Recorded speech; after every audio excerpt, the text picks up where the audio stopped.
Fernando Leonardo Fontes. Léo, antes da partida a gente tinha muita expectativa sobre como funcionaria Vitor Roque e Estevão, a dupla especificamente, mas é evidente que junto do Facundo Torres e, claro, do Rafael Veiga, e como funcionaria esse esquema do São Paulo, que seria talvez um 3-4-3, um 3-3-4 ou um 3-5-2 ali com o Lucas mais recuado. O que de fato se pronunciou dentro de campo? Bom, pro São Paulo foi um 5, pra mim, tá? Um 5-3-2 sem a bola, né? E com a bola, os dois laterais passavam, né? Num 3-4-3 praticamente, né? O meio-campo no primeiro tempo teve o Oscar e o Alisson como volantes, o Luciano um pouco mais à frente e o Lucas com liberdade para andar, né, entre o lado esquerdo, o lado direito, por dentro, fazer o que quisesse dentro de campo, né?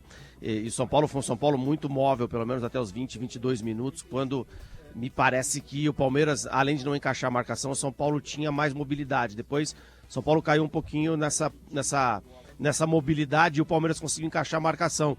E aí você perguntou, né, sobre como funcionou o ataque do Palmeiras, eu te respondo com o seguinte fato, né, podemos dizer assim. Imagina que o São Paulo tem 3 zagueiros, né? Então o Arboleda por dentro na sobra e o Alan Franco na esquerda, o Ferrarese na direita.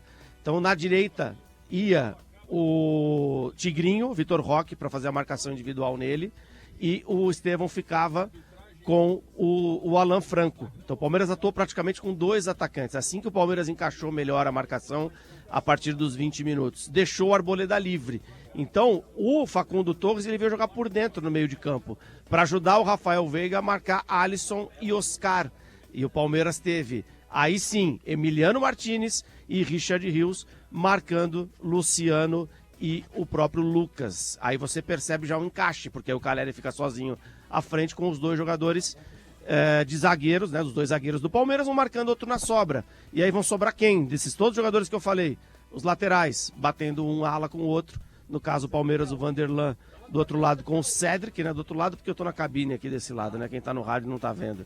E o Marcos Rocha batendo de frente com o lateral esquerdo do São Paulo, Enzo Dias. A partir do momento que o Palmeiras achou essa formação, porque o Palmeiras começa com o Facundo aberto na esquerda, o Vitor Roque como centroavante móvel e o Estevão pela direita. Mas a partir do momento que o Palmeiras encaixou essa marcação dessa maneira, trazendo o Facundo para marcar um dos volantes, no caso o Oscar.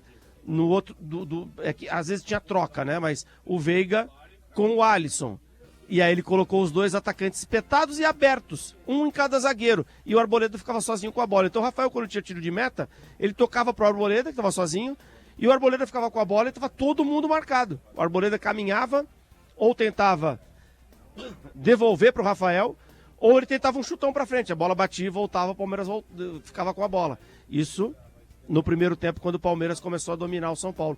O segundo tempo já teve tanta troca, Yuri, que a gente tinha que fazer um texto para colocar na internet para explicar tudo, porque o São Paulo saiu para ter 2 centroavantes com 2 atacantes, trocou ala, tirou um volante no final, ficou só o Oscar sozinho, o Alisson saiu, ficou o Oscar sozinho na frente da zaga, foi para a linha de 4, o Palmeiras recuou, colocou o Mike como um ponta volante.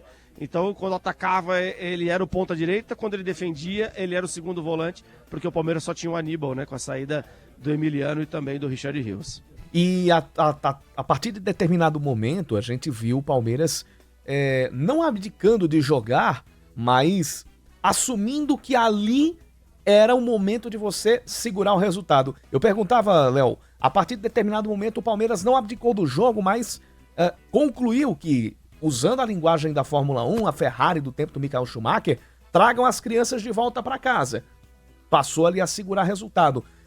Esse segurar o resultado colocou o Palmeiras numa situação de mais risco ou era a solução a que deveria se recorrer, até mesmo pelas opções que tinha no banco de reservas? Porque só de zagueiros eram 4.